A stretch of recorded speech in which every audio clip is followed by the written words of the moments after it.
of it. So thank you very much for joining us this morning. I'm Ian. I work for Glasgow Council for the voluntary sector. It's great to see so many people here and looking at the delegate list, not just so many people, but so many people from so many different backgrounds, which is I think really important. This is the first in a series of our World Reimagined sessions that we're looking at specifically on social care, and it comes off the back of a series of events that we ran last year, our World Reimagined, which included one session as part of a series which focused specifically on social care. And what we've seen off the back of that is just so many people with such an interest in this agenda, and then obviously the Derek Feeley report, which certainly I think issues quite a strong challenge to all of us to think about how social care can look different in the future, and I think that's really critical. So we were keen, and my colleague Lynn and colleagues Lynn and Sheena, who a big shout out to, have been doing a mountain of work in organising this series of events over the next little while, looking at the issue in a little bit more depth, and we hope it's valuable to you. We have a great lineup of speakers today, but I will shortly pass over to Munira Ahmad, who is a member of the GCVS board, but also works for Public Health Scotland, who will be chairing most of today. Before I do a little bit of the housekeeping, and I think we've probably all been using Zoom long enough to know now, but if you're not speaking, please keep yourself on mute to keep the conversation as easy to follow for everybody as possible. We are recording today's session. You should already have had a notification on that, but just a reminder, if you're not comfortable with that, please feel free to switch off your video, but obviously equally happy if people keep it on. And I won't speak anymore because me speaking takes up time. So I'm just going to pass over to Munira, but I hope it's a really good day and I'm looking forward to it. Thank you very much, Ian, for that. I think you've done half of my intro script, so that's great. And that wasn't rehearsed. So again, welcome everyone, and as Ian said, to today's first session in our World Reimagined series of events. I think I've got to start off exactly what Ian said and resonates with me. Massive thank you to all the hard work of colleagues behind the scenes in putting this together at the Glasgow Council Voluntary Services and bringing us today's event. Additionally, thank you to all the speakers that will be sharing their reflections, and importantly, very importantly, to everyone joining us today for this open discussion. We're so fortunate to have such a diverse spread of representation at today's session, including those with lived experience from research, policy, academia, community and third sector colleagues, to name just some. And later on in the session, we will have an opportunity to open the discussion for all to participate. We are encouraging sharing this widely, and our online hashtag for those avid tweeters out there for today's event is hashtag OWR Social Care. We'll drop that into the chat, and for those that didn't pick that up, so that's OWR Social Care. And if you want to take part in the discussion online and share reflections, please do this. I would certainly encourage this. The chat function, as Ian said, is available throughout today's session, and thank you for those that are introducing themselves in that. Feel free to use this to share your thoughts, experiences, any work you're doing, and pose any questions. I'd like to encourage a really rich discussion today, along with active participation. And I would ask everyone, could we please remain respectful and patient as we all openly share and contribute to today's event. So on that note, please let me introduce myself. As Ian said, my name is Munira Ahmad. I'm a mother of a naughty 9-year-old, though she might disagree with that statement. I'm a carer for my elderly parents and my younger brother. I volunteer at my local community sports hub, and as Ian said, I'm the head of local intelligence at Public Health Scotland, and also I'm part of GVSC's board. So all of that keeps me well out of mischief. So today's session will be focusing on the topic of a national care service and the right solution for our nation and, importantly, our communities. You'll be hearing from a range of speakers sharing their expertise, knowledge and lived experience on this topic, as well as the work they have undertaken to influence those reflections. I will shortly be asking for our speakers to share these insights, after which we will all have an opportunity to contribute to an open discussion. The session is scheduled to run till 3:30, and there will be an opportunity during the session for us to all have a short break. So, starting us off, I have the great pleasure of welcoming the Professor of Employment Relations in the Department of Human Resource Management at Strathclyde University, Ian Cunningham. Professor Cunningham is an academic fellow of the Chartered Institute of Personnel and Development, and between 2010 and 2013 he was Treasurer of the British Universities Industrial Relations Association. Professor Cunningham's research interests include voluntary sector employment relations, sickness absence and disability management, employee involvement and participation, and public sector employment relations during austerity. Professor Cunningham will be sharing his reflections on the work around Feeley, personalisation and choice. Please join me in virtually welcoming Professor Cunningham to start our session. Hello, and thank you very much for the invite today. This is the second of the sessions that I've been involved in, and I'm really happy to be here. I'm just going to share my screen from a presentation, if that's okay. And I'll just, can everybody see that? We got the thumbs up everywhere, I hope. That's good, that's good. What I want to do today is, as I said, talk about the issue of self-directed support, or personalisation as it's known, and the implications of the Feeley review.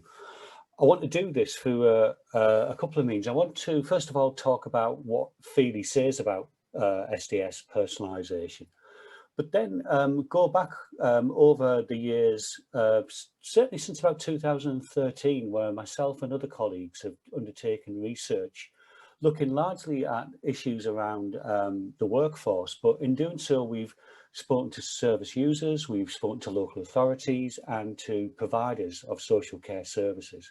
So I want to draw on that research base to kind of, if you like, just reflect on why personalisation, self-directed support, in a way, has run into problems of implementation, and then discuss largely the dilemmas and I think issues going forward under Feeley with regard to how we put this right, how a National Care Service should move forward and help personalisation and SDS and choice be a reality rather than rhetoric. First of all, what does Feeley say about personalisation and SDS? He said, I mean, Feeley, to begin with, is very complimentary about some of the more radical elements of adult social care support in Scotland. So, for example, he celebrates the introduction of self-directed support alongside the integration of health and social care and the promise of the Carers Act, and talks about it as a kind of a scaffolding from which to build and move forward. And like many others, and like myself, a lot of us talk about self-directed support as absolutely the right policy. But at the same time, over the last 10 years, we've recognised, I think, a failure of policy implementation.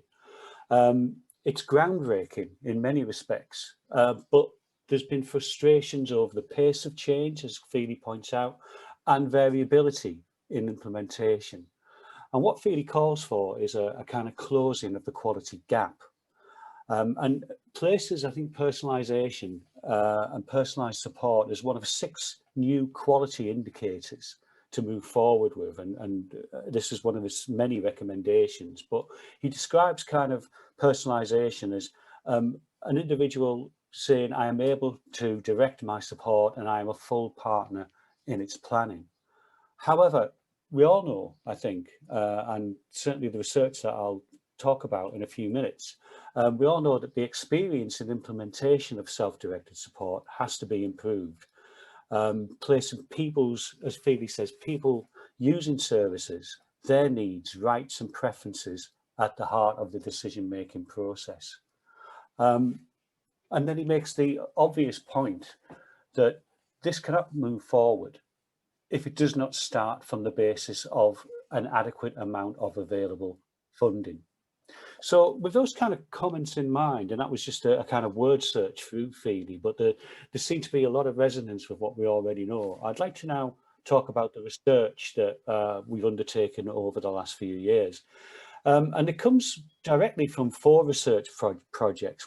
Three were funded by the Coalition of Care and Support Providers Scotland, and one was funded by Unison, the trade union, the public service trade union. And they've explored the workforce and service quality implications of SDS from 2013 to as recently as 2018-19. And also within this research base, as well as these 4 research projects, I'll make observations from other related projects that haven't been directly undertaking research around SDS, but have uncovered elements of concern while we were looking at issues around the living wage and handing back contracts. Now, what I want to do is talk to you about the various, if you like, participants, actors, experiences within SDS, and this ranges from local authorities, service users, provider organisations, and the frontline workforce. But given we're pushed for time, I think there's some common themes which I hope you'll be able to draw from as we go forward in this presentation. The first is, as Feeley points out, the variability across the 32 local authority areas, and we'll talk about why that's the case. I think also one of the key issues in terms of its problems as over recent years with regard to implementation is the tie-in of SDS and personalisation to austerity expenditure measures, not just in one local authority, but across the 32 local authorities.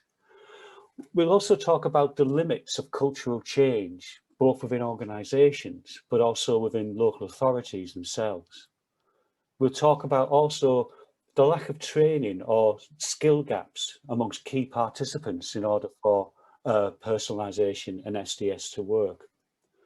There's also tensions between worker and service user rights, the degree to which a workforce will comply with service user requests or exhibit agency and simply leave the employ of a particular individual or an organisation. And there are also, as we know, broader labour market problems, the capacity of the social care system to basically resource SDS with the right amount of skilled labour in order for it to be delivered. And also a little bit kind of at another level, the capacity of markets at local level to, if you like, supply appropriate and well-resourced providers, in other words, organisations who are or have the capacity to deliver SDS.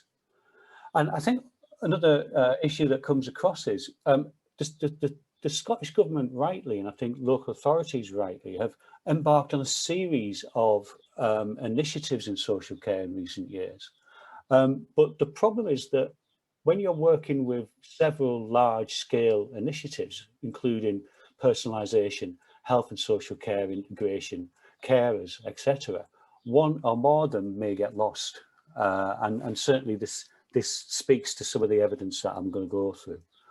But I mentioned that I wanted to talk about the different perspectives, and I think it's useful to start from the local authority perspective and their experience of personalisation. This is drawn from work I did with CCPS, but also with a colleague at Strathclyde called Andrew Eccles. And we certainly picked up one of the key areas or key criticisms of SDS, the variability in commitment amongst local authorities. In other words, it wasn't clear amongst local authorities when we were approaching them for cooperation that they actually were doing anything about SDS, or if they were, some of them were doing very minimal. There seemed to be a huge degree of local choice and local, if you like, variation in commitment, with some local authorities extremely engaged while others were not. Also, I think a problem and reality for many local authorities who in some cases were hugely committed to the values of changing people's lives and moving towards thinking about outcomes in people's lives rather than outputs and hours, etc. This whole programme coincided, as we know, from 2010 onwards with austerity cuts. And while no local authority said this is about, personalisation is about austerity cuts. Many of them realised that personalisation would be part of that vehicle for change. In other words, part of the number of mechanisms they would use to cut services and cut expenditure. And alongside this, many local authorities found, because of the kind of shrinking financial envelope due to austerity, there were significant problems with tightening eligibility criteria. In other words, only dealing with those individuals, those vulnerable groups who were increasingly seen as most in need, and letting others slip through the net. But at the same time as this story began to unfold over the different research projects, been investigated at different times over this 6 or 7 year period, we began as a research team to pick up a sense of false economy. In other words, this tightening of eligibility criteria, the cutting back of support, was saving money at the front end of social care, but as we know, costing society and the public purse more so down the line as people's conditions worsened and pressure grew on the NHS. But there was other, I think, issues of implementation from a local authority perspective around cultural issues and ways of working that wouldn't change. In other words, many officials at the front line of local authorities who were responsible for commissioning services that were, had or carried the label personalisation. As you kind of got further down the line, the senior officials would talk the talk, but as we went down to individuals who were procuring and talking to providers about delivering the services, the old language of outputs rather than outcomes seemed to dominate. In other words, yes, we see an outcome. How many hours is that going to take? Without any kind of sense that an outcome is not necessarily tied to numbers of hours of support. It's the nature of that support and what the outcome actually is that matters. And a lot of this spoke to the kind of training and awareness and expertise of key officials at local authority level. And not just as a local authority level, as we'll see. This was a kind of problem, I think, endemic throughout the whole kind of SDS programme.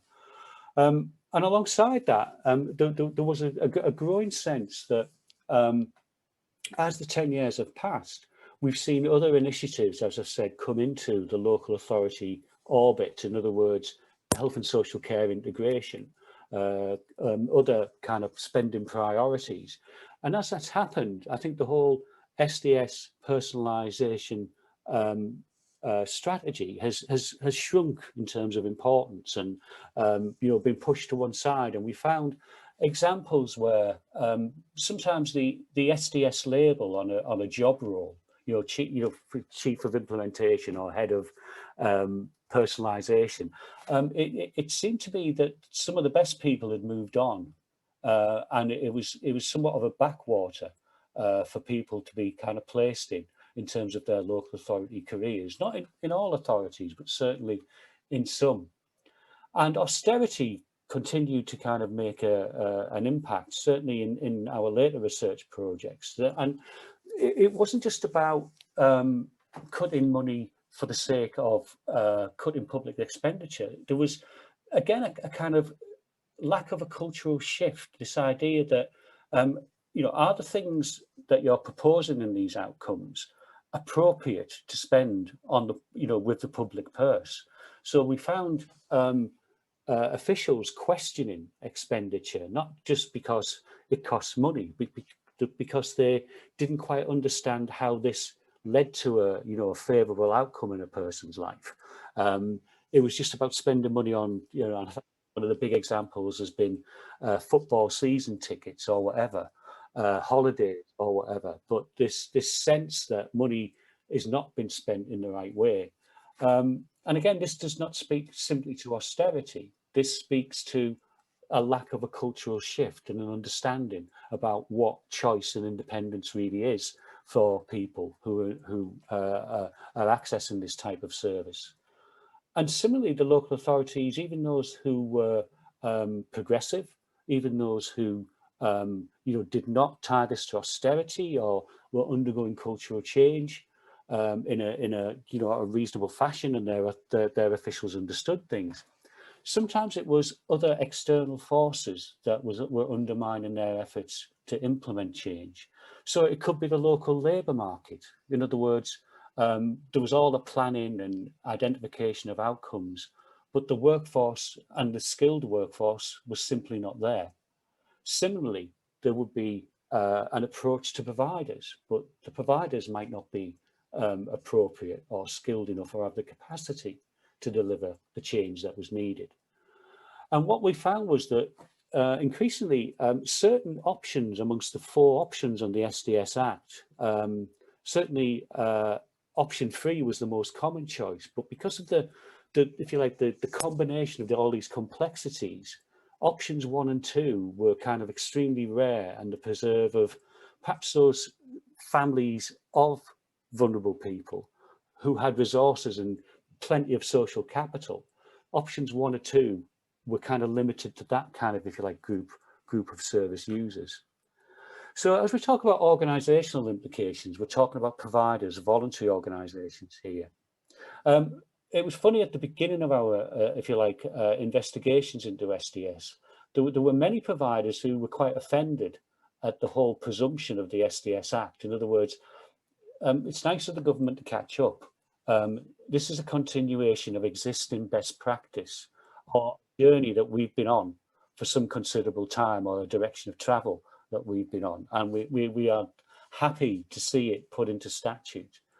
But at the same time, we could not escape the fact that for many organisations trying to deliver personalised services to their client groups, it was associated with and operationalised with significant cuts in income. So again, austerity and personalisation become intertwined, and across all of our projects we can identify organisations facing dramatic cuts in income, then having dramatic cuts on the workforce and their job security, and likewise having significant implications for the quality of services delivered to the client group. And what didn't help is the advent of framework agreements.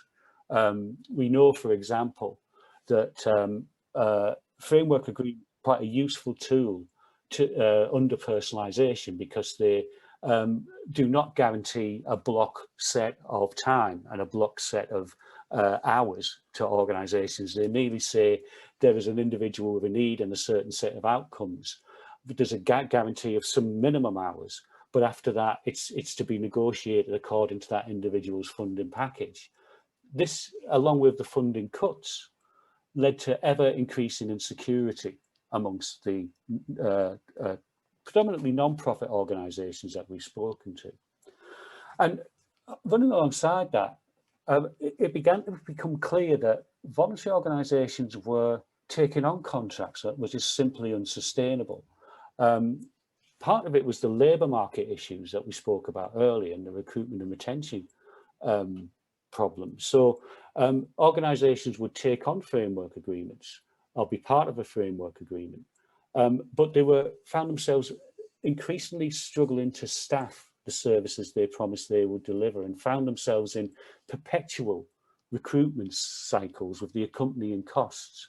And those costs were predominantly coming off the money that was awarded to them to deliver the very services that they were trying to meet.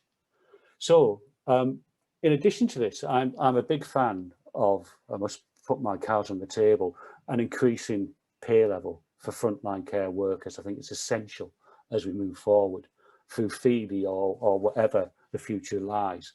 But the Scottish Living Wage, a very progressive measure, unfortunately, itself ran into implementation problems, not least at times there was not enough money on the table to pay the Scottish Living Wage.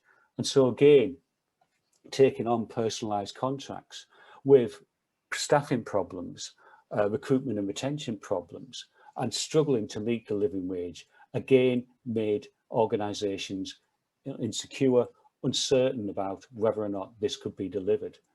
And at times it was the case that the promise of work under framework agreements was fine and could be seen to be sustainable, but the actual work that was received under these framework agreements in many cases could be somewhat less than the promise. And the reality was that I think Annie Gunner uses the phrase voluntary organisations almost were signing 0-hour contracts for their organisations. In other words, they were facing the same insecurity in work and hours that a frontline worker was facing. So all the risk, if you like, was being transferred to the front line with regard to organisations and the frontline worker. And unsurprisingly, this contributed to handing back contracts. So, what is the service user perspective? Now, undoubtedly, there have been improvements in service user experience. You know, there are well publicised examples. We've been to organisations where there have been, you know, a genuine kind of engagement with personalisation, STS, and there have been benefits. And we've spoken to people who were uncertain at first going forward because part of their support has been cut, but it goes to the challenge of independence that kind of cut brought to them. However, the tie-in of personalisation and SDS to cuts did lead to some problems, you know, closures of much appreciated and loved day centres for certain groups of individuals. Although there are criticisms of that model of delivery, they still remain popular with certain client groups. The service users as well, I think, this variation in experience, both at local authority level and organisational level, created problems because it leads to an unevenness in access to the benefits of personalisation.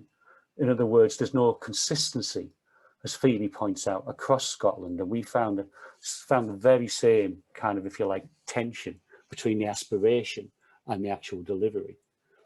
And what about other elements of choice? You know, choice is about choosing who you want to come into your home or life to support you to reach your outcomes.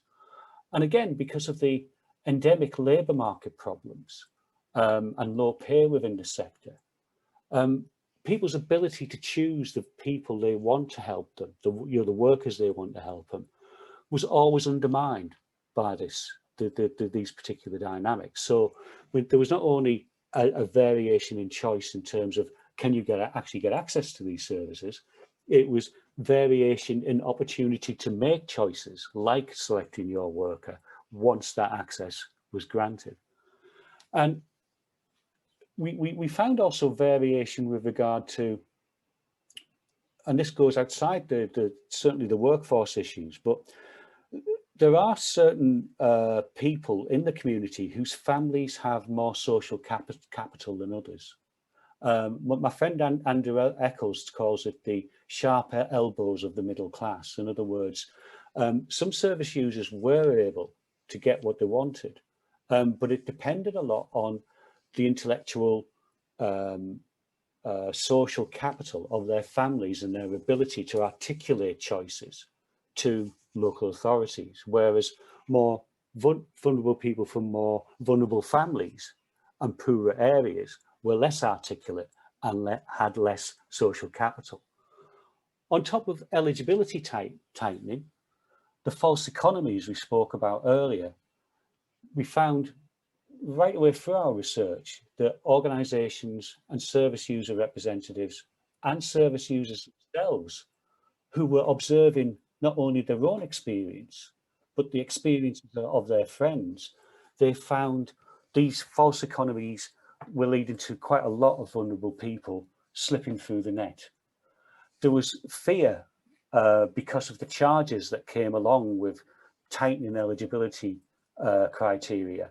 Additional charges were leading to fear of the brown envelope, coming a cropper with the DWP. So this experience certainly of service users was both inconsistent, lacking choice, but also bringing a great degree of uncertainty into their lives. And once they received their budget, so for example, if they received their budget either individually or through their provider, choice was constrained by austerity.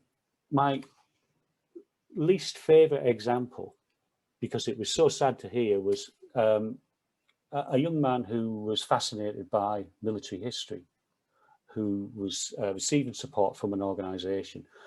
They recruited somebody who was ideal for him to work with. He was an ex-soldier. So their ambition was to go to Edinburgh Castle and look at the military history in the Edinburgh Castle.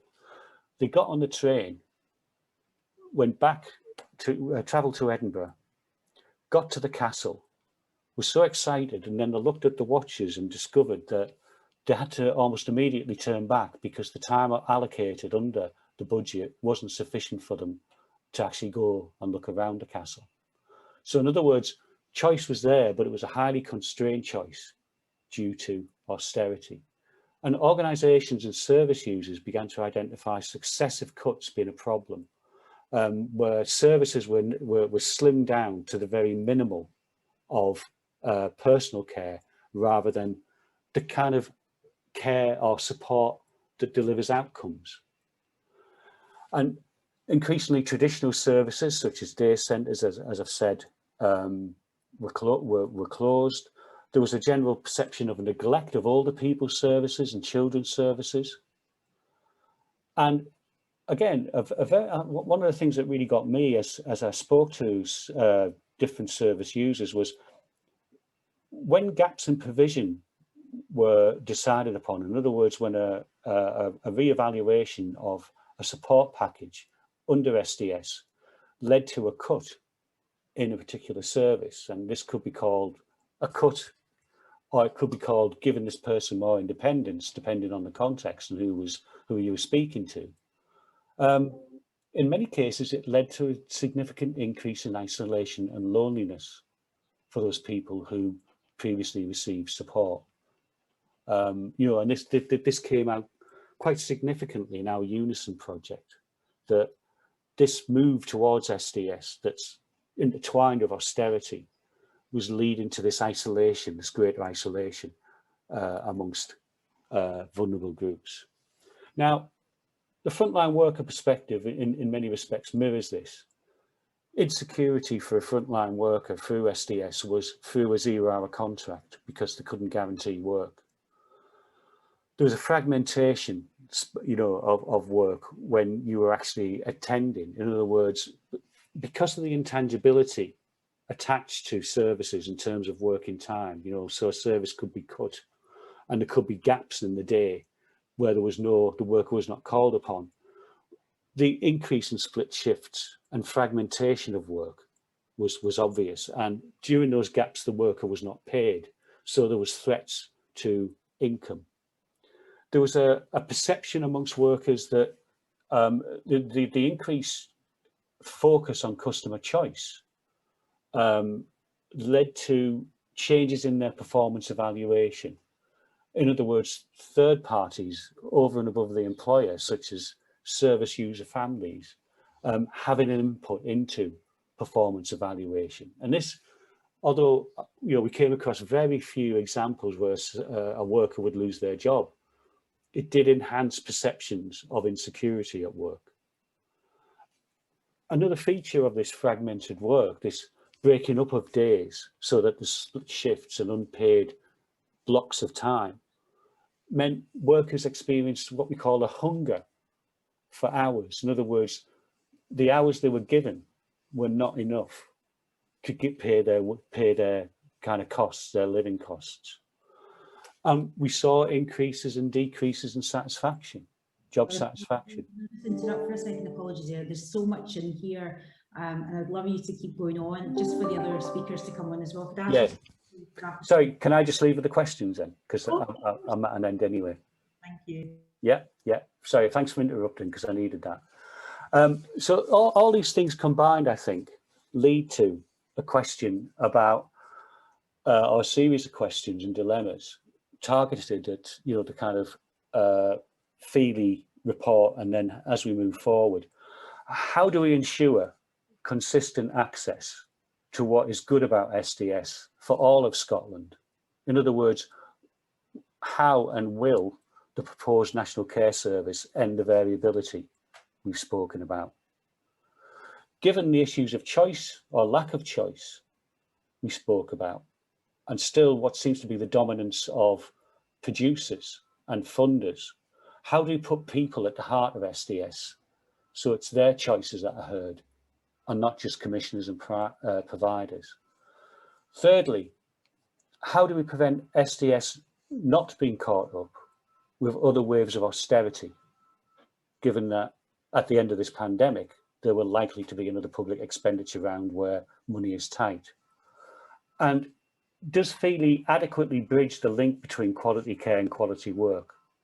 There are tensions between what a worker wants and what a service user wants, not all the time, but sometimes, and workers can exhibit agency. So how do we, and how does Feeley address that? Is fair work and the proposals of fair work under Feeley enough to address worker concerns so that they can deliver the services that service users need? Okay, sorry if I ran over. No, thank you very much. I've got 2.5 pages of notes just from that, Ian, and I would have loved for you to go on. I think I missed 2 points at the end. That's fine. It was only the workforce thing. So thank you so much. So I'm going to quickly move us on, if that's okay with everybody. I'm going to quickly move us on to our next speaker, and then after that we'll get a chance to have a little bit of a break as well. So I now have the pleasure of inviting to our virtual stage our Health and Social Care spokesperson for COSLA, Councillor Stuart Curry. Councillor Curry has worked in the civil service for 20 years, and for most of that time as an elected trade union official, serving at branch, regional, then finally national level as Vice President. Councillor Curry was appointed as a lay member to sit on the employment tribunals in 2002, apologies, and he is an SNP councillor for Musselburgh and leader of East Lothian Council SNP group. Councillor Curry will be sharing with us the local perspectives from the Adult Social Care Review. Welcome to Councillor Curry. Thanks very much, and thanks for the introduction. I suspect it's one my father would have enjoyed and my mother would have believed. I think it's the stock phrase these days. But thanks so much for the invitation. And first of all, can I, before I get into some of the remarks I want to make, to say thanks to all the colleagues here, but all those involved in the third independent and voluntary sector, but also thanks to all those who work in local authorities and health and social care partnerships and social care for the work that's been done, but also carers. One of my lesser known titles is I'm very proud to be a part-time carer for my sister who has a learning disability, and that takes up quite a bit of my time, but that's good. But it also takes the balloons off my feet, as my sister reminds me on a regular basis that not only am I her younger brother, that she has very strong views that I should take on board whenever she speaks to me, and that's a good thing. So in terms of the Feeley report on health and social care, generally there's lots in it. I suppose the good thing is, and somebody said this to me the other day, that there can be a few elections that have been, there's been so much in manifestos around social care, which I think is probably a step forward. Often in manifestos for elections, there's not that many mentions, surprisingly, about social care, often about health, but not about social care. So this time round, I think things are significantly different. Of course, the true test of any system is what happens after elections, and we have the Feeley report, but we also have people with a range of views on that report, and also the direction of travel for social care in Scotland. Now, the key aim for COSLA and social care is to work to make improvements for people who use social care, supporting their families. We support the aims of the vast majority of recommendations within the Feeley review, and that's really important because we believe actually that the vast majority of these recommendations, there's 53 recommendations, we think the vast majority of them not only make sense, but we're eager to get on to ensure they're delivered as quickly as possible. But we also are quite clear at COSLA that decisions about our future in terms of social care should be made by the people most affected by them. We're a very diverse country, and what works in one local authority will not necessarily be the case in every local authority. But within that, and I'll come on to it a wee bit later, touch on some of the points from Ian earlier about consistency and about standards and about having the right to expect that if you go from one local authority to another local authority and your needs don't change, that the outcome should be similar, if not the same. So that's quite an important issue, and it's an issue that comes up quite a lot, came up a lot around Feeley. So we'll touch on that shortly. But we do think that local authorities are well placed to deliver the change that's required. That won't come as a shock from somebody from COSLA, from a local authority or a councillor. In fact, it would be bizarre if I didn't say that. But I'm saying it because I think it is possible to do that. Now, as I said about the independent review, COSLA leaders, 32 council leaders, do support the majority of the recommendations and are committed to making these improvements.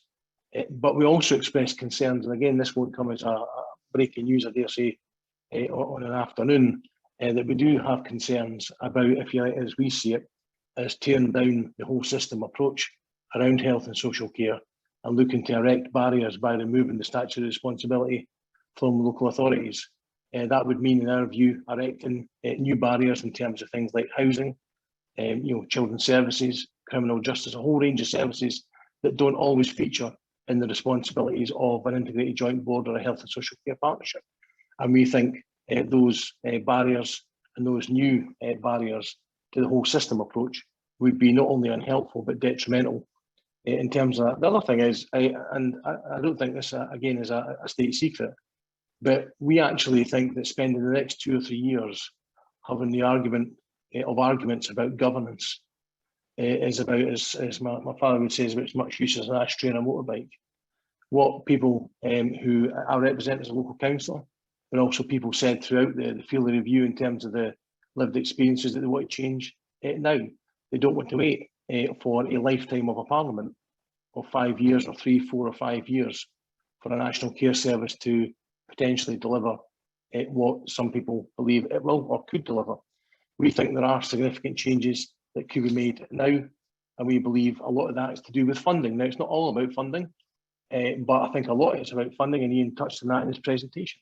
There is absolutely no doubt, and we can have a long discussion about where austerity starts and where it finishes. I think most people are pretty clear that the austerity from the UK government from 2010 onwards was passed down to Scottish government. It's not surprising it's passed down to local government. And when I first got elected in 2007 in East Lothian, the budget for adult social care was 27 million. It's now in excess of 60 million. So the amount of money has gone up, but what it's not done, of course, is kept pace with demand. And therefore, how do you bridge that gap? And I'll come into that shortly. But funding is an important issue. I've had no doubt, and also from 2007, I should say, the eligibility criteria in 2007 in my local authority was moderate. It then became moderate and substantial. It suddenly moved to substantial. Then more often than not, we were looking at substantial and critical. And on some occasions it was critical.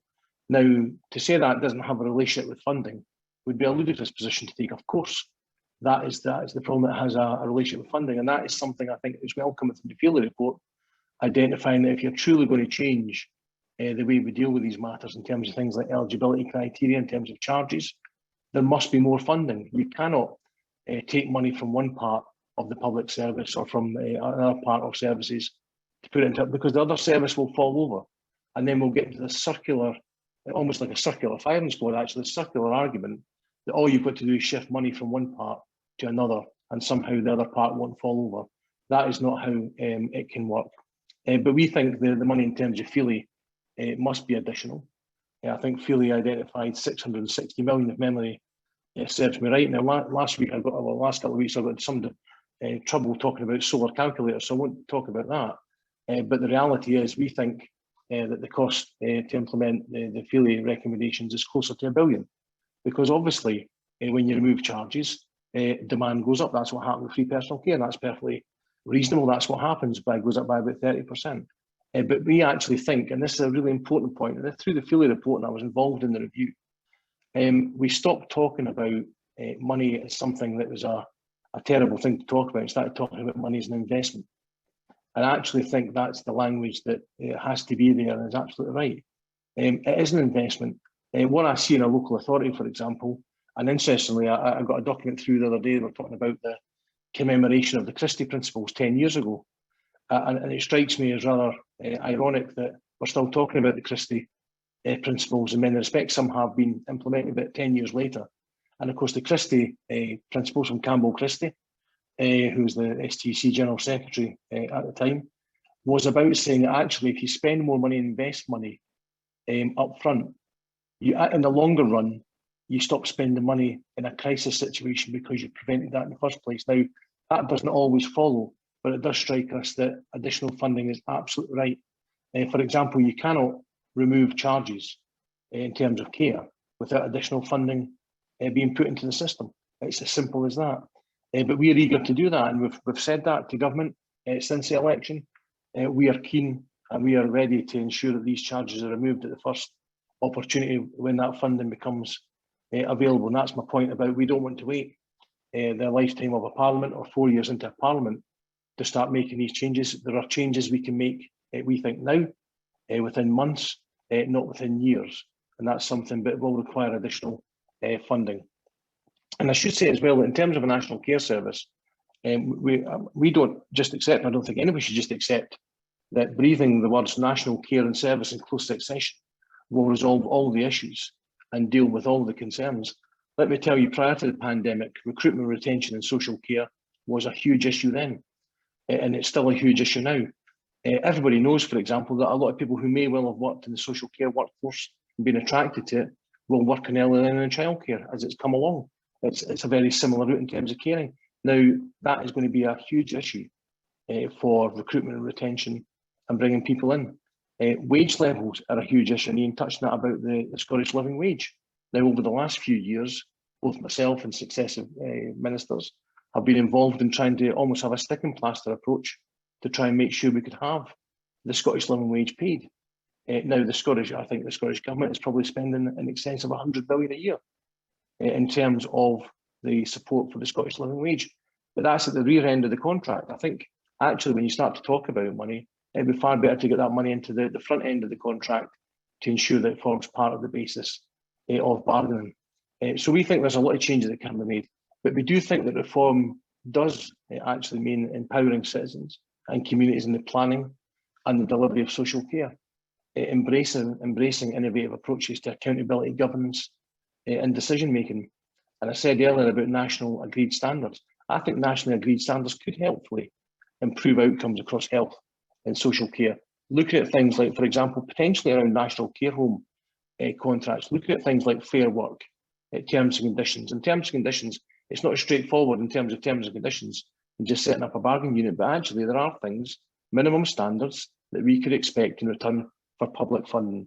That is something that we should do that. But any reform has to obviously consider the full implication that change will have in other parts of the system. I touched earlier about education, criminal justice and children's services. And we absolutely are at one in terms of a human rights approach and entitlement-based model.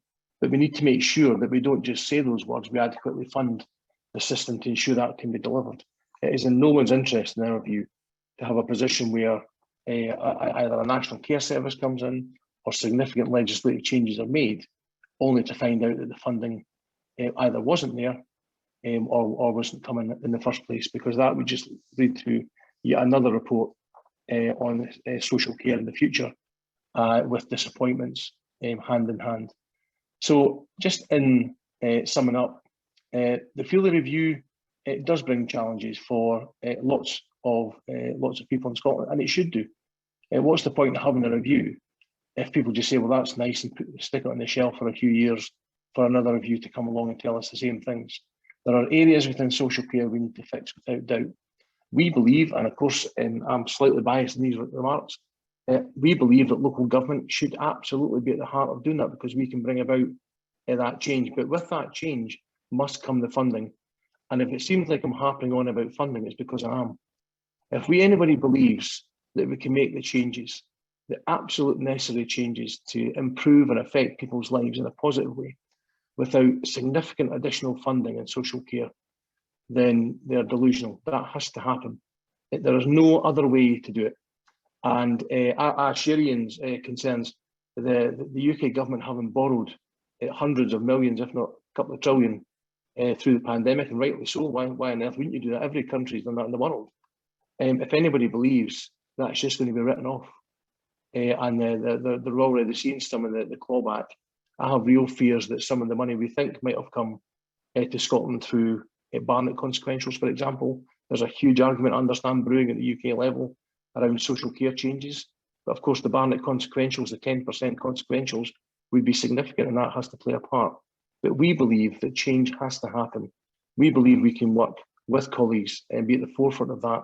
But the one thing, and I'll finish on this point, Maria, is that we really do not think having the mother of all battles over governance. Nobody has ever burst into my surgery, in my advice surgery, saying they've been up all night, not been able to sleep, worried over the weekend because they're not sure there's not enough chief execs working in health. No one has ever burst into my advice surgery about that. But what people have come into my surgery about is about eligibility criteria, is about care packages being reduced unfairly as they see it. It is about changes to services being provided within their local area. And those are the issues that we believe within the Feeley report we can actually get on with sooner rather than later and deliver real change. And just the final point, as they say, is that there's 53 recommendations in the Feeley report. There isn't this magical 54th recommendation that seems to have been out and about in social media at times, saying that unless you implement every one of the 53 recommendations, it ain't worth a toot. There are areas within the Feeley report that I don't think it will be implemented because I think they're incredibly challenging and could take years.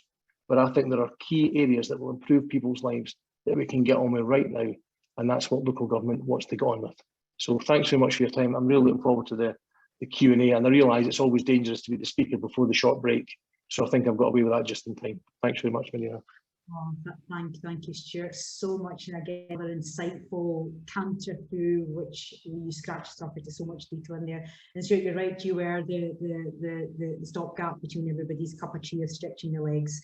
So thank you firstly to both our speakers and for the insights being shared. And so thank you for the chat that's been coming through as well. So please do, I encourage you to keep doing that. A reminder that we're encouraging sharing online, and our hashtag for the event is hashtag OWR Social Care, and it's also in the chat. We now have a small break, a chance, as I say, to fill up that cuppa, stretch your legs, or just take the opportunity to look away from the screen.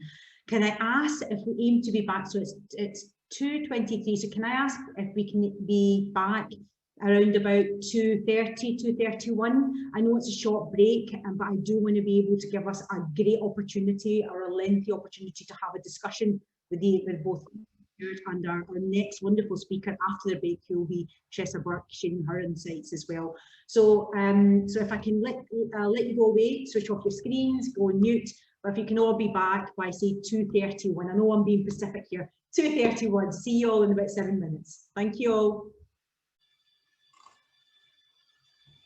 Okay, I'm going to start off. So again, thank you and welcome back for those that have joined us for the second half of the session.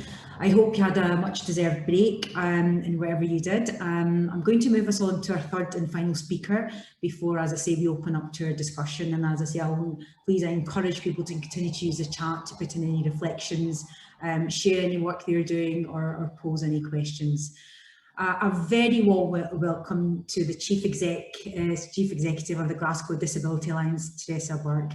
Tressa is one of the GDA's founder members and has been the Chief Exec since 2006, steering GDA from its fledgling vision of supporting disabled people's voices and tackling isolation back in 2001 to the multi-award winning community of thousands it is today. For over 25 years, Tressa has held senior leadership roles in both third and public sector organisations, developing people-led programmes which built on disabled people's strengths and increase capacity to participate and contribute to their own lives. And during COVID, Tressa has led GDA's resilience and recovery response.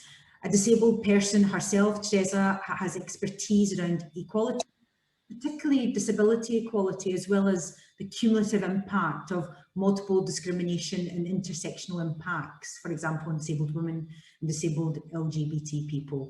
A warm welcome to Tressa Burke. Thanks so much, Marina. Sorry, I've just, in clicking off my mute, it took away my notes. So thank you very much. It's lovely to be here with you all this afternoon and to hear input from Professor Cunningham and also from Stuart and Cosla about their perspectives. Today, I'm going to talk about the perspective of disabled people who are users of social care and members of Glasgow Disability Alliance.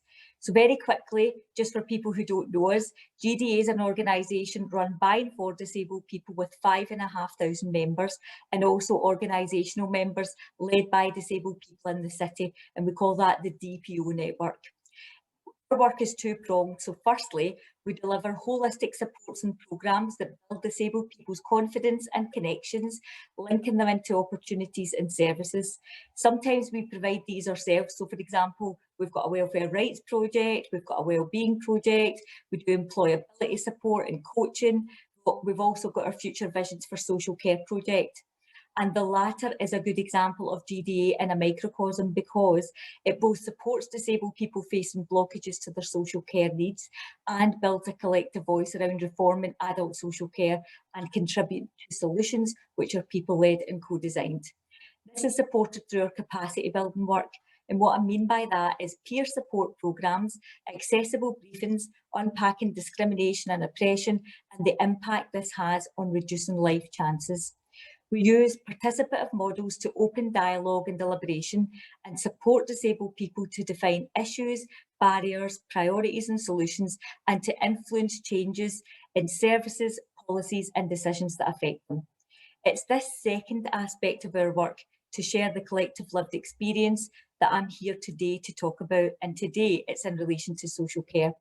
I've got about just short of half an hour, and I've decided to give most of this time to the voices of disabled people directly. So I'm going to show a pre-recorded performance and then say a few words, and I'll probably show, I'm aware of time, so hello again. Can everybody hear okay? Give me the thumbs up. Yep, smashing, that's great. So I hope you enjoyed that. I hope you enjoyed those sketches. There was a song at the end, but I was trying to cut a bit of time off. I think you would have all really enjoyed it, but another time. The sketches, I think, that last one there in particular, I think draws on what we all have experienced during lockdown, the loneliness, the cut-off, the, not having access to the usual supports. But it also, I think the range of sketches there show the unequal and disproportionate impacts on disabled people. And GDA, which has conducted our own research during this period and spoken to over 6,000 people, have definitely concluded that we might all have been in the same storm, but we have definitely not all been in the same boat. And one of the major impacts was the near total collapse of social care and the reduction or the halting of 2,000 packages in Glasgow. And that might not be the exact figure, but it was around that, certainly the figure that the social worker in Glasgow gave to the BBC back in April last year was 1,884. So it's around that figure, and that's directly from them. It is definitely worth saying up front, we recognise that social work was already fragile and on its knees due to austerity, with the inadequate investment that Stuart spoke about at length, and the need for, he says, is £1 billion to implement Feeley. So we recognise that. We also recognise the fragile ecosystem in terms of the workforce, and what I mean by that is the underpaid and undervalued, mostly female, many part-time, many shielders themselves, or with the demographics of Glasgow having to look after family members who were disabled and maybe shielding. But there are also cultural challenges as a result of austerity, and Ian mentioned these in relation to his labour research projects, and a lack of cultural shift to outcomes where officials maybe lacked understanding in some cases about choice and what independence means for disabled people. So we're really glad to hear Stuart say that some changes can be made now. This is very welcome.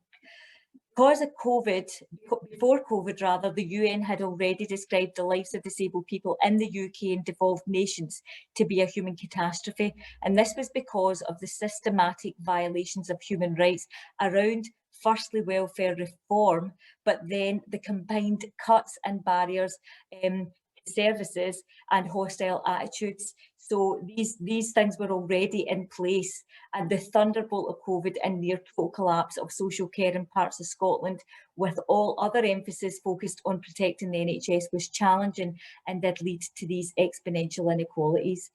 Many disabled people now, and since the introduction of personalisation increasingly, have described their interactions with social work as comparable with the dehumanising and brutal treatments of DWP. Now, I totally appreciate that that is not easy to hear for those working hard in services, but sometimes the things we want to hear the least are the things we need to hear the most. And Professor Cunningham touched on the reasons for some of this culture, with austerity driving tighter eligibility, which is higher costs further down the line. Derek Feeley himself was very complimentary about the strengths of social care, but he was also honest about the failures and the frustrations. He certainly met with ourselves, with GDA's Social Care Expert Network, and he heard GDA members a number of times. He listened to us and he built these experiences into his analysis and recommendations, which do aim to close the gap between promise and practice. We really welcome his promise, or his recommendations anyway, for a new understanding of social care as an investment and not a burden, redesign the system, to close the gap, as I said, between promise and reality, and to base it all around human rights and equality, which will all deliver greater empowerment. If even any of this happens, it will deliver greater empowerment. And also it's really important to value and develop, support the social care workforce. All of this is so compelling and promising to us, because things are obviously not in a sustainable state for disabled people.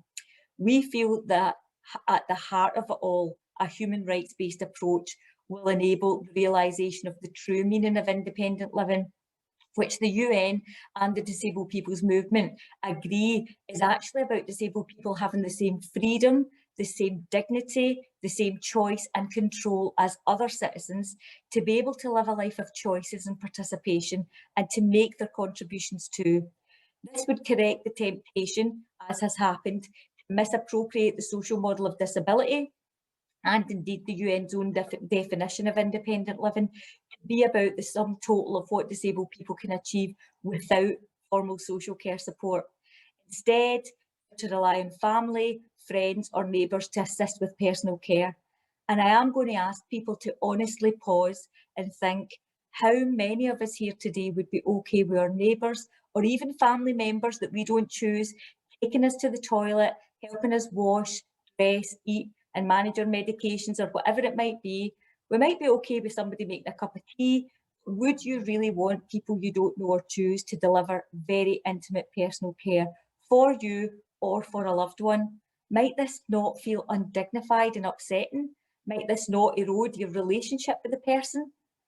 Feeley talks about how his evidence shows that the system causes people worry and anxiety, and this is certainly backed up by our members who feel they've got to fight for support and justify themselves over and over. Eligibility criteria based on a medical model approach and success, which is really only successful in controlling spend as opposed to rights or needs, really must change. Feeley's direction and recommendations to focus on holistic well-being, prevention and personal outcomes, and outcomes was something that Ian spoke a lot about, outcomes that are person-led and rights-based, is so appealing to us as disabled people. And this can absolutely incorporate where families choose to input supports.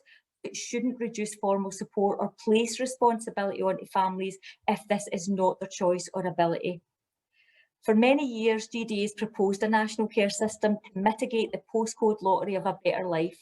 We've made recommendations in various reports and we've fed into various recommendations like the Social Renewal Advisory Board for Scotland, the Human Rights Leadership Task Force and Feeley itself, all calling for an elevated role and resourcing of social care to strengthen protections for disabled people's vital social care support.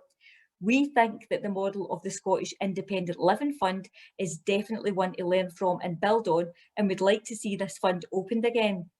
We believe that a national care agency based on human rights and co-designed with disabled people and their organisations could work really effectively at both the national and local levels, on a par with and working alongside our NHS. We don't understand why people don't think this would work, because the NHS works exactly like this, organised and accountable nationally and delivered locally. We want to see accountability with somebody taking overall responsibility. So we really welcome the new role of a Minister for Social Care. And we want to see it all co-designed with disabled people, modelled on the process of Social Security Scotland, which is in the same kind of scale a national care service would be. So we really look forward to the meaningful involvement of disabled people, supported by DPOs both at a national level and locally, with voting members and rights on the IGIBs and all the related structures. And this hopefully is one of the things, as Stuart referred to, that can be done straight away. This isn't something we necessarily need to wait on a new structure for. I am going to stop there. I know that I have members with me here today of DDA's Social Care Expert Group. They've already got some reflections and I think they're going to feed into the Q&A, and I'm hoping they'll get to take part. So I hope you enjoyed again the PPPs, and I just want to pay tribute to the experiences and the contributions of disabled people in helping me today and in feeding in their views. Thanks very much. Thank you so much, Tressa. I'm blown away. I'm emotional.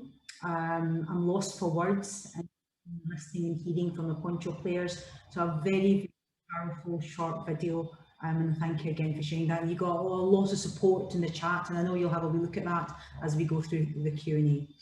So as Teresa said, we're now opening up to Q&A. We're going to have a wee look through what's in chat and pose and pick up some of those questions. But I also do welcome people to come in and ask questions, or even just share some reflections. It doesn't have to be a question. So hopefully by now, I'm thinking 14, 15 months on living in the virtual world, we know how to put our hand up. So that should be within your functions at the bottom of your screen. Please put your hand up and we'll bring you in to ask the questions. So I see one already up there, so I'm going to go straight to that if that's okay. So Edom, can I bring you in, please? Thank you very much. I would ask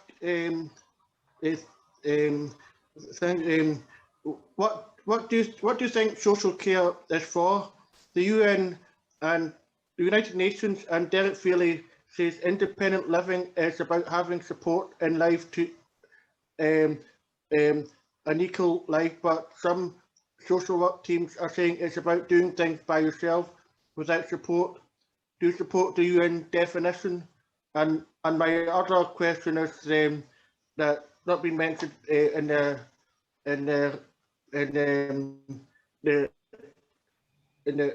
your talks. It's about what parents and carers want as well, because if you ask parents and carers, they want to equality. They want to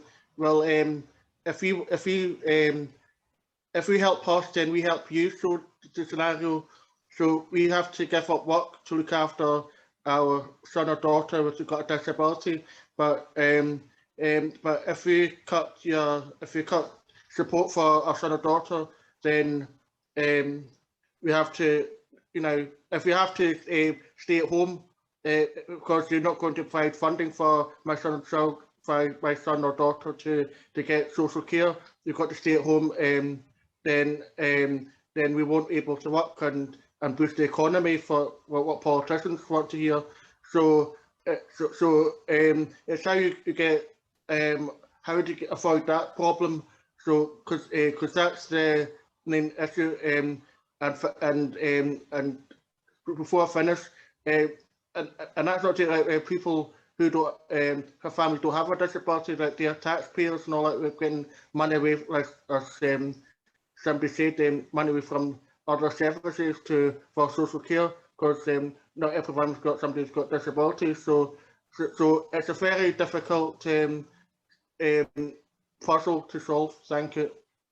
No, thank you very much, Edom, and some really powerful questions. I'm going to give our speakers a little bit of a chance to reflect. I'm going to invite some other questions in as well, and we'll take them all together, if that's okay. Stuart, Tressa and Ian. So I'm going to call some, and I know some people can't put their virtual hands up, so I've got some names here, so if I can maybe call them out, and I'll just invite you to post your questions. We'll ask a couple more, and then we'll get some reflections from the speakers, and Edom's really helped us to kickstart that. So could I ask for Sharon to come on and ask her question?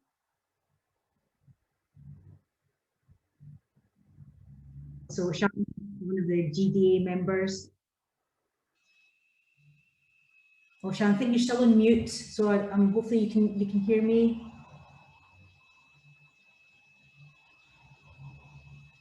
Hi, thanks. Can you hear me now? Yes, yeah. Hi, sorry for taking a wee bit of time there. I'm not really sure about how it all works. I know it's just not working now. And I understand like it's not fair on the carers as well. But it's definitely not fair on me either when the carers come in and they're stressed out because I've only got time in here. They've only got half an hour, the social work's cutting hours, and they've only got half an hour here. And they've got to rush to go to another person and at that exact time. Social work deal with my SDS now. So I'm just wanting to move on to SDS so I can go for a PA, but I'm just all over the place with it now. But I've not really got a question. I'm just want to find out what was going on here, and I'm not in a very good place with all this now. Thanks. Well, no, thank you, Sharon. Thank you for your openness and sharing that. But I think you pose a really ominous kind of reflective point. How does this all work? So Sharon, let's get the speakers just to reflect a little bit. I'm going to invite one more person for a question, and then I'm going to hand over to our speakers. But thank you, Sharon, for that. And Zoe again, another GDA member. Can I get you to come off mute and ask your question, please, or your reflection? Hi, I'm Zoe. I'm a GDA member. I wanted to ask, as Professor Cunningham highlighted, as well as obviously increasing the pay of paid carers, how does the panel propose to make the caring profession more attractive to people who are thinking of becoming into the social care profession, so that people value it properly as a profession rather than just a stopgap in between kind of everyday jobs?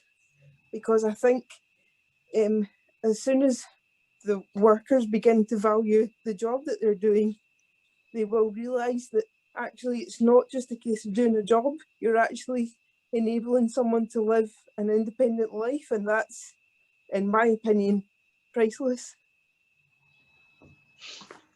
Thank you for that, Zoe. I love how you finished off that it is priceless. So Edom, Sharon and Zoe, thank you for kickstarting the question. So speakers, Stuart, Chesa and Ian, coming to yourself. So some really good topics being posed there, from what is this support all about, parent carers, how does it all work? How do we stop from the workforce from becoming stressed and not being able to do what they love to do, and how do we make this profession attractive?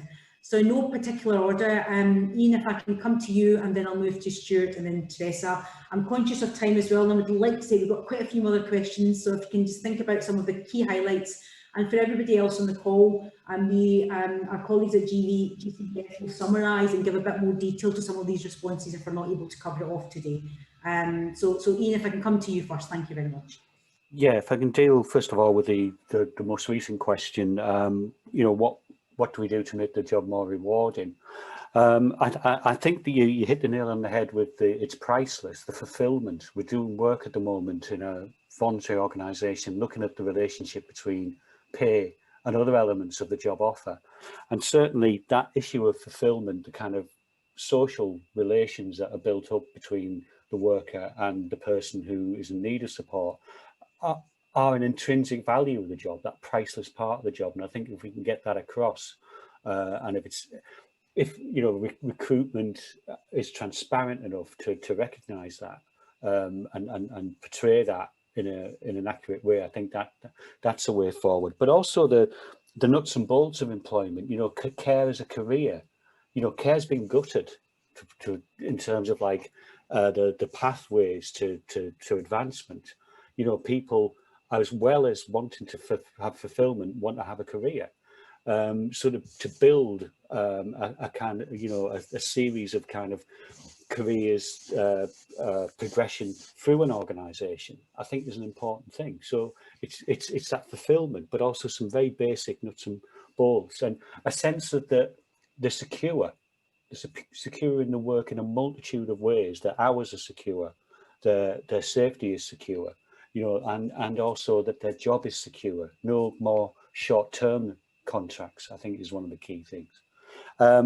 What is social care to me? It's about people being as independent as possible for as long as possible, with support if needed and necessary, and where appropriate, where they have choice over that support as well.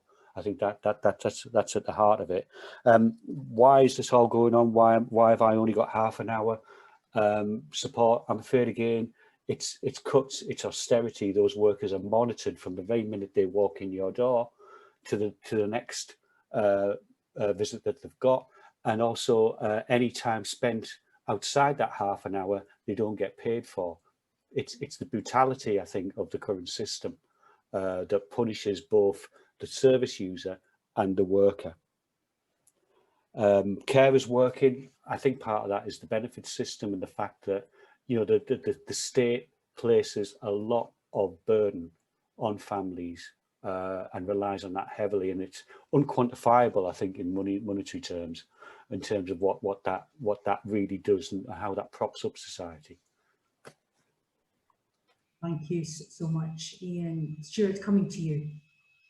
Yeah, thanks for the questions. I think in terms of what's it all about, what's it all for, I think it's to be what you want it to be in order to lead the life you want to live. I mean, you know, it's strange we have these questions that no one else seems to ask about themselves and their lives in society, about, you know, I don't chap on my neighbour's door and say, listen, I was thinking of doing X, Y and Z, could you give me some advice, or could you give me a note or something, you know? But equally, I don't ask them for 50 quid to go to the pub. So, you know, there's all these quandaries, but I think it has to be, what I worry about, there's a huge amount of talent of people that society needs out there who are not able to aspire or to achieve what they could achieve and what they want to aspire to. And somehow we need to improve on that.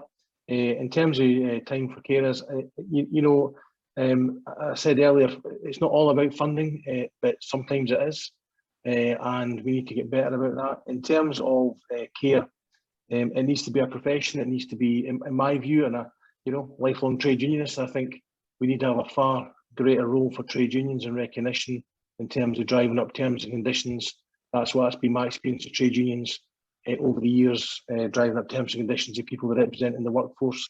I think that's important. 3 words that struck me in terms of social care: it needs to be recognised, it should be professional, dignified for the workers, and respect for the job that people do. I do think that when people talk about social care, they don't give it the same respect as, for example, nursing or other parts of health. We talk about health and social care, but I'm not quite sure that we really talk about it in the same terms. So a lot it's about funding, a lot it's about attitude, but a lot it's about respect and dignity. And I think we're getting there with some aspects of the benefit system when that's the driver, but there are parts of the benefit system that are still based on filling out a 65-page claim form to explain your needs in graphic detail just so you can make ends meet, and those things are just so outdated, and those need to change. But social care and social support need to work hand in hand. I don't think they should be mutually exclusive. There needs to be a whole base of a system so that it actually helps people for the help they need and they want in their lives. Thanks. Thank you, Stuart. And Chester, if I can welcome some comments from yourself as well, please. Yeah, I don't have too much to add, because obviously there's expertise here about the workforce. I suppose I would just underline the point I made about eligibility and about it, unfortunately, through austerity, through lack of investment. We know it's through funding, but I do believe that has translated into some cultural challenges as well. And whatever the reason, we're now in a place where it's not about the outcomes for people. So we need to actually be able to do something about that and support the workforce to become more empowered. We talk about empowering disabled people. We need the workforce to be empowered, but they can't do that unless they're enabled. That requires political leadership.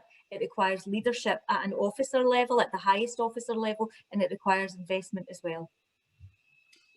Thank you very much, Chesa. That's really helpful. And thank you for everybody that's adding into our chat as well. We have some more questions and we also have a hand up as well. So I'm going to be Catherine first.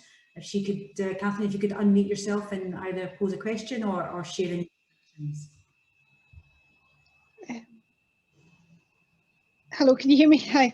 I I suppose my question's really about how do we best challenge these decisions? What can we do? And I'd like to get the panel's view on that. Given that this week it was announced as well that we've got a new bill for euthanasia, there are many disabled people extremely worried and concerned about that, given what happened during the pandemic, to cut their care too. So do we need to look at having a established right and for our right to life, our right in law as disabled people, because there's currently that is not in place. Really, as we've found out, do we need to be inviting these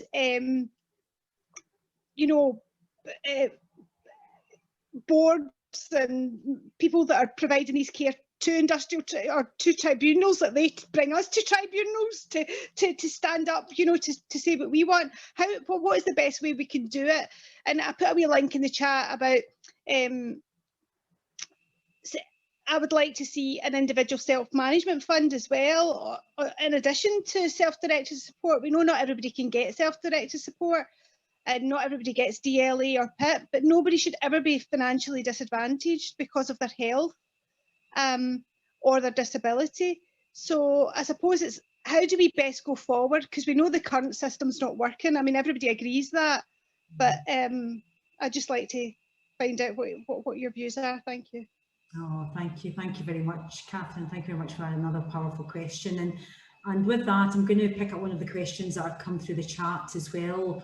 And that was kind of to think about the link between community empowerment and the National Care Service.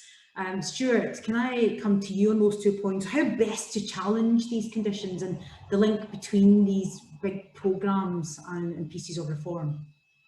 Yeah, on Catherine's point, there's really powerfully made points she's come out with there. One of the aspects of the Feeley report was about how do you, if you don't agree with a decision, how do you appeal against that? And a lot of the lived experience, and I have to say my own experience from one life helping out my mum and my sister, is that it's absolutely exhausting. You feel like you're spending every other day fighting for something, but actually the appeal system needs to be transparent, but it needs to be simple and it needs to be straightforward. What I've said throughout the Feeley review and subsequently is that it's not for me to rip bread from the starving mouths of lawyers, and apologies if there's any lawyers on the call, but I worry about, when I first got involved in tribunals, it used to be the employer and the employee would come together in front of a panel of three folk, say what happened, and people would make a decision from different sides of industry. That's how it worked. Now we have lots of lawyers involved, and it becomes it's quite difficult for a lot of people to get their rights in many respects, because they need to be lawyered up. So I think there needs to be an appeal system that's straightforward, simple and quick and efficient. Actually, that's one of the things that a lot of feedback was, that it was taking far too long if you wanted to challenge something, and it shouldn't be to their detriment. And in terms of that kind of linkage between, that's one of the issues, I guess, some of my concerns around some of the aspects of Feeley is that, I believe in local democratic accountability. Most people who've been elected kind of do. People who've been elected to Parliament believe in democratic accountability. I actually think, and I dealt with a few cases this morning from constituents about care packages, but other issues in my local ward, and it is about making sure that people are involved at that local level. My biggest worry is that if it's about national accountability politically and the local delivery, but there's no local democratic accountability to make different decisions or to challenge these issues politically, I think one of the concerns would be for me is that it suddenly goes up to a national level.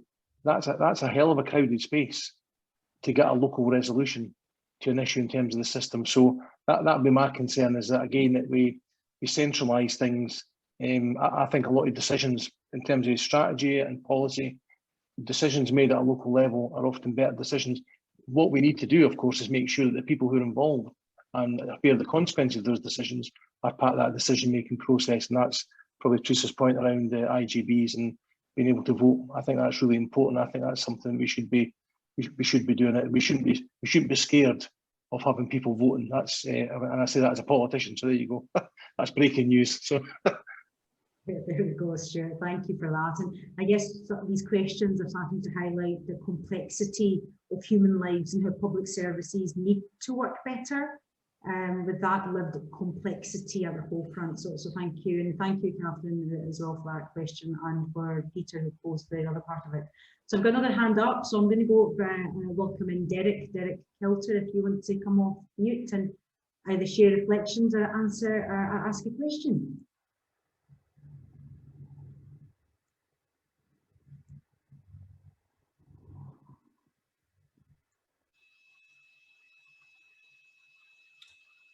So Derek, hopefully you can hear me. We still can't hear you. Are you still on mute?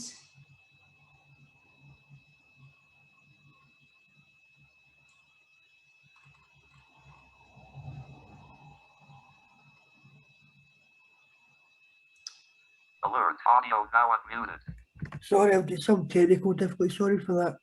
Okay, you know, Derek. Yeah, just I'm using a program called JAWS, and for some reason, the keystrokes are playing bugger the day. They're not working. I've listened to a lot this morning, and the thing that keeps coming back to me, you know, listening to speakers, particularly the laddie from COSLA, you know, with kind of moving towards independence and the social model.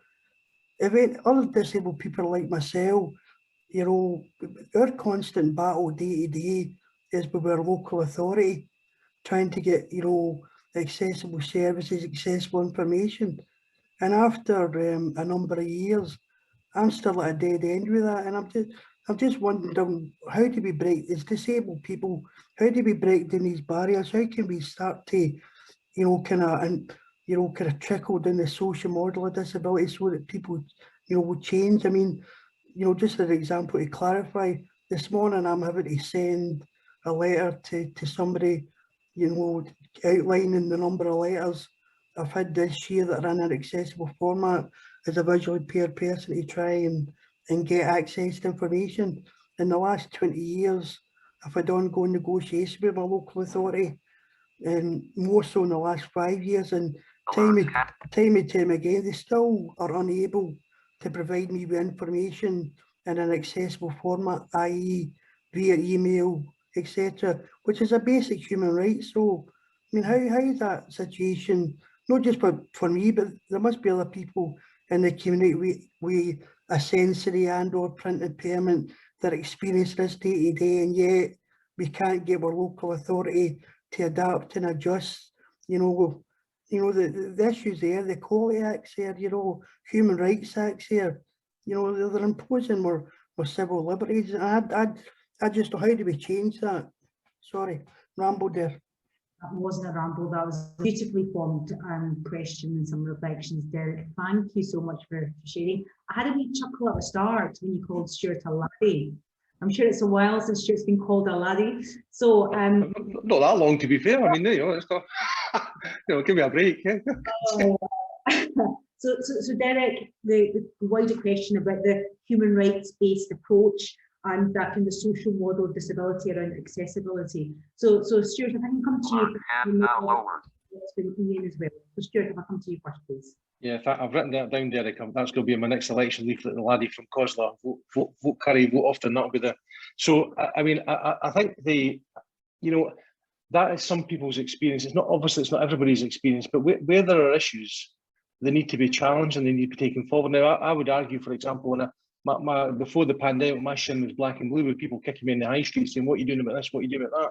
And that's how I would take things forward. Now, people who are members of various groups in terms of advocacy groups, the local councillors, I just think we challenge it, because actually, you know, it cannot be beyond science to come to a conclusion that we can communicate with people in an accessible format. I mean, that's pretty basic stuff, it strikes me as, but obviously I don't know the details of the issues, but where there are issues that come up, we need to find a way that we don't get into some elongated, systematic, you know, struggle between, you know, a local authority and individuals to deal with issues that just need to be ironed out.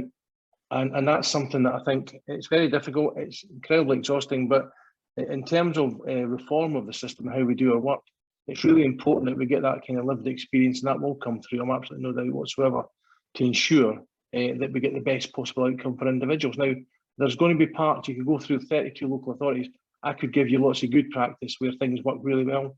And there'll be areas I think we need to learn from good practice. That's something we've been trying to push ahead. Where we're successful in one area, the question I would have is why can't we be successful replicating that in other areas?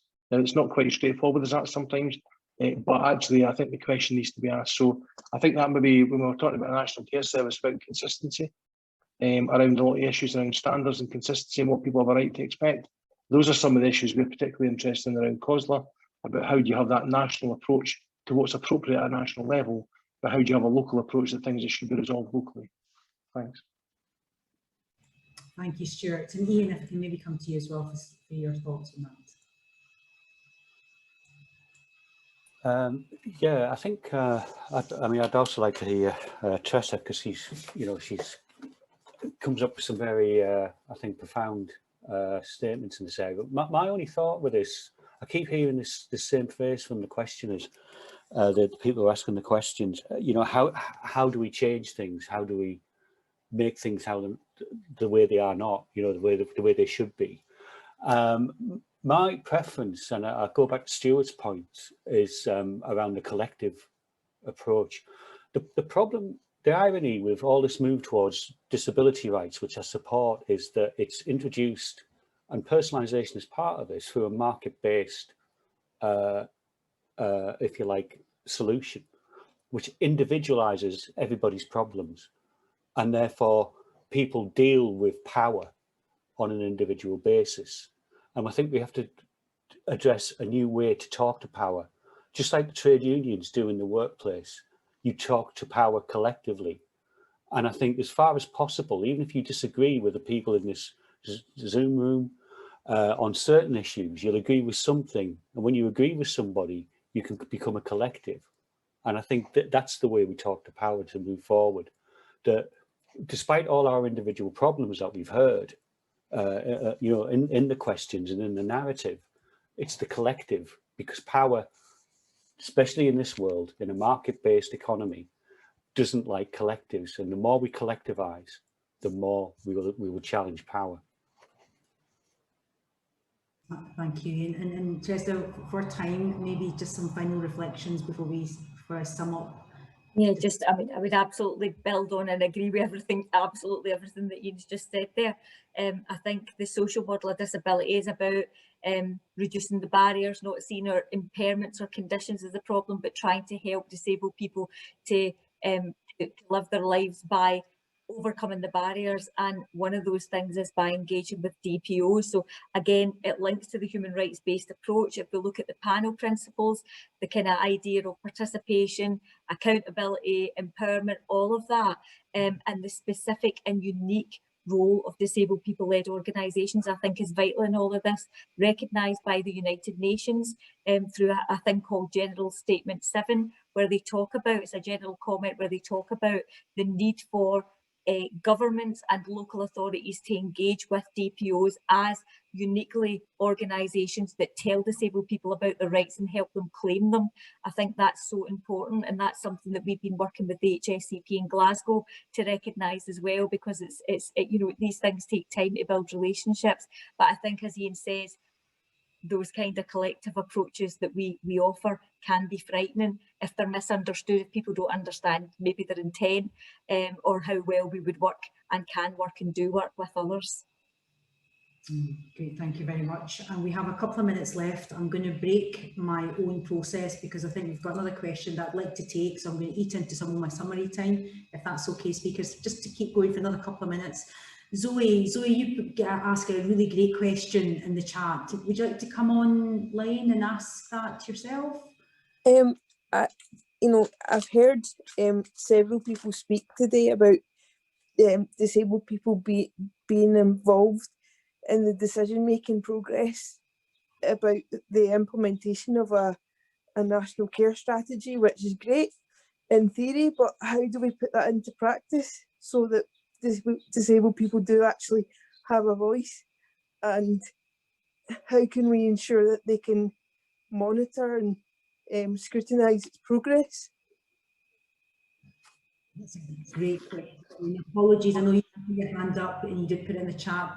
very much for coming on. So can I start with Ian? Just some reflection on that, and from Stuart, and then on to Teresa before we wrap up. I think just simply it goes back to that the previous point to a degree. I think collective voices at every level to talk to all the different levels of power, because one of the comments in the thing that struck me in the chat was, you know, we've relied on local authorities for 32 years to deliver, and now we're relying on them again, even though there's been a failure. You know, there are existing structures and powers that are going to be there because local democracy is organised, but I think it's representation of disabled people at every level of decision making. Like the agencies that support you, they have representation. Well, there should be more amongst the duly elected officials, not just in terms of giving them access to become candidates, but actually outside bodies that represent you with your voices speaking to power. And that's what we have to do. We have to know how to speak to power and to persuade it. Thank you. Stuart, it's coming to you. Yeah, I think actually where decisions are made, I think people need to be in the room. I think, sometimes that means you get a bigger room, or so be it. But it does seem, I mean, I'll give you an example. Is that in Causeway, we have a Health and Social Care Board, and all the chairs or vice chairs of all the 32 local authorities that come along. We have discussions about a whole variety of things. And Peter Burke is there as a carers representative who sits on the board. He puts forward papers, he influences decisions. And we've found that a far more progressive way and a better way to work with is particularly around carers. The one thing I would just say though is that language is always important, really important, because actually, in my experience, and this I don't think this is particularly surprising, we end up, most people you discuss things with, we agree with more than we disagree with. And I think we need to start off with where we agree. And I always think, when I speak to people in my local authority, they don't think they're a failure. Who are delivering social care. They didn't think, they did their very best through the pandemic in my local authority to try and deliver care as best. In Glasgow, where 40% of the staff had to either self-isolate or couldn't be at work almost within days. I think the staff who were there didn't think they were a failure. I think they did their very best. So my plea would be that let's try and concentrate and grab hold of quite robustly the things we agree on. Let's see how we can deliver those, see how we can improve the system from within in many respects. But I think in terms of decision making, it's about having people in the room. Now, I would argue at a local level, I think the decisions being made at a local level, I think are a far better way to do that rather than at a national level, because it becomes so unwieldy at a national level, it becomes almost impossible to actually achieve real change. But at a local level, and I would say this as a councillor, my experience of 15 years as a councillor is that it's amazing the amount of things you can change locally, just with small decisions or different ways of influencing the decisions that are being made. And I think that's something we should try and ensure that people with lived experience in their communities, of our communities, who want to be part of our community and are part of our community, are there making decisions on behalf of the community. And now some of those people have been elected, some of those people have been appointed, but ultimately, see, when we're sitting around the table, I'm not that worried about how we make the decisions. What I'm worried about is making the best decisions. And if we can get the right people around the table, we're in with a real chance of doing that. And I think that, for me, that's the important thing. And we just get the right people around the table, making the right decisions that actually can deliver change. And if they don't, and if things don't change, then we need to go back and say, well, why is that the case? We need to keep on this almost continual revolution of saying, well, why are things not changing? And then try again, and we will get there. That's my optimistic view. We will get there in due course. Thanks. Thank you, Stuart. And Teresa, any final reflections from yourself? Yeah, I think that disabled people's representation or involvement, participation on a wide scale needs to be resourced, it needs to be supported, it needs to let us round the table. So, I mean, it has been suggested to me in certain quarters, oh, if we invite you, we have to invite this one and that one. I just don't really care. Just, we'll get more seats then. And in fact, some of us will bring our own. Great, I love that. Bring your own seat, Teresa. I love that idea. So I was going to do a bit of a summary.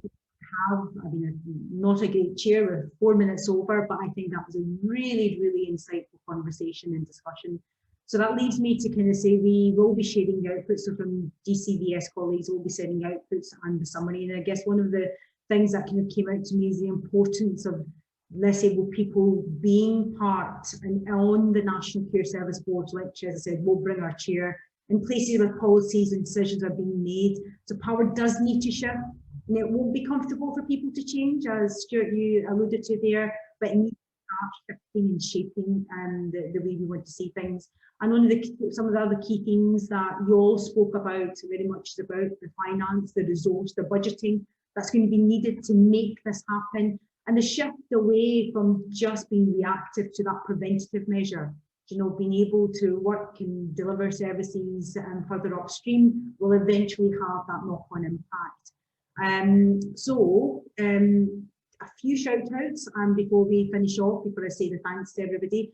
The next Our World Reimagined session will take place next week. So that's the 29th of June at 11 AM with the wonderful Penny Taylor and Ron Cully of Courier. Following on from this, on the 30th of June, again at 11 o'clock, we'll bring you Janine Rennie of Wellbeing Scotland, sharing her reflections, and both these events will be an hour long. Similar to this one, the next two events will be online and they're still available via Eventbrite, so if any of these sessions ignite your interest, still some spaces are remaining if you wish to register. Please, the link to these sessions will be added to the chat. So that leaves me to say thank you, firstly, to the speakers, Tessa and Ian. Thank you to all the colleagues at GVS for the wonderful organisation of the session, and everyone that has joined us and given up their time to be online, and the contributions both through chat and on Twitter. And thank you for your patience and your contributions. I hope you all have a safe and peaceful afternoon, and I look forward to seeing you again at future events. Take care and goodbye. Thank you. Thanks, Munira. Take care. Bye-bye.